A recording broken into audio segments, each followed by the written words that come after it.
I know training is something you just, as you mentioned, is something you both focus on. What does like the ongoing training look like? Like Amy and your team, is it, I have a sense that probably a lot of it is like in real time. There's a lot of things happening because you're so, in the trenches with everyone. But anything to add to as far as from a training aspect so other teams can get some new ideas? So we have our monthly meeting with Emily with the team so that she can talk directly to them and it's not just me talking to them, which is very helpful. So they can ask questions about the system or how it works or things that they're encountering while they're in the trenches. So that monthly call is important. I have every other week calls with Emily, and then I always do a recap in our chat with the team so that I'm keeping them up to date. I'd like to improve it and I'd love to be on that top 10. We're at least in the top 10% of the Ojo Plus teams. So I like that. And it's for me, it's not just sharing, hey, you suck on that call. It's, hey, you did really great. Like shout out to so-and-so, shout out to so-and-so.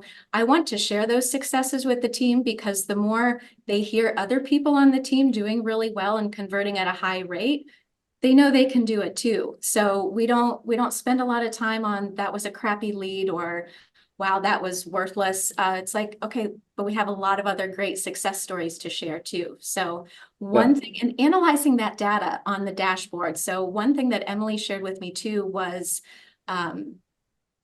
what did she share? I should have written this down. Oh, it was an agent on our team who had claimed a lot of Ojo leads, but was only showing to a very small percentage. So she had claimed over 100 consumers, but the showing rate was minuscule in comparison to the number that she showed. So just like Jeremiah was talking about earlier, we all know that we're not going to sell a house if we're not showing anything. So if we see that low show rate, that's an area to spend some time on as well.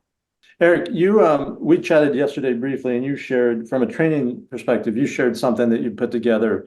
And you mentioned it a few minutes ago that you've gone to great lengths, but I don't think people probably understand to what degree you've gone. And I want you to share with everyone what you shared with Amy and I yesterday when we chatted.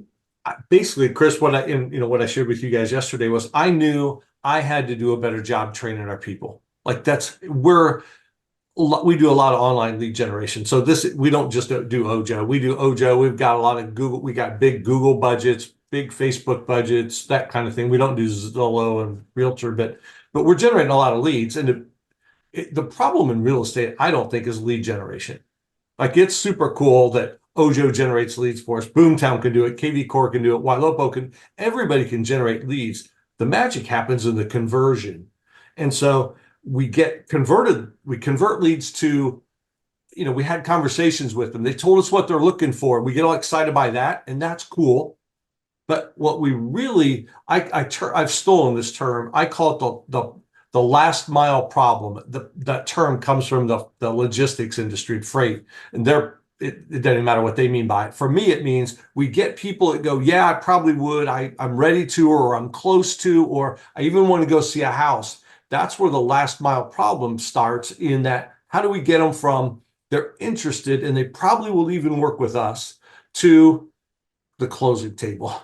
Because if we don't do that, the whole thing's worthless. We should all just be living on a beach, renting beach chairs to people, which I'd probably rather do anyway, but that's beside the point. So I knew I had to do a better job of training our people because we've got a 41,000 person database that there's tons of opportunity in. We could double our business just by doing better with our leads we already have. So I created this training program. This is an overview of it. This was Eric's brain dump. We actually have it in a product called Trainual. It's a learning management software like Kajabi or whatever. Doesn't matter what it's in. But I just went through and started how would I train better? What would we do? And I created this program. It started with I shot some videos. They're just internal for our team. Chris asked me yesterday if I'd put the links on here. That I got most of them, Chris. I think there's a couple maybe I'm missing, but it should give everybody the gist of what it looks like.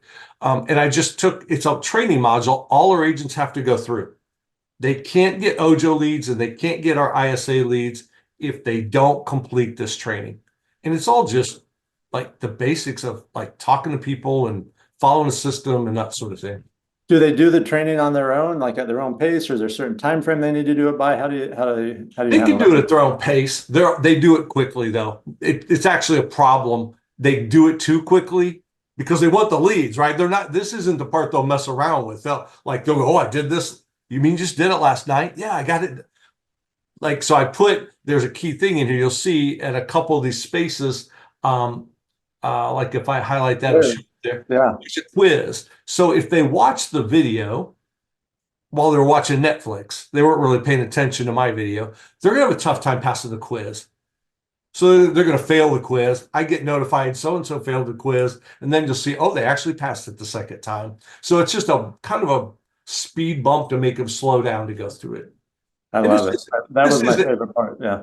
Yeah, without the quiz, so like that's such a good point. Like without the quiz, this is limited in value.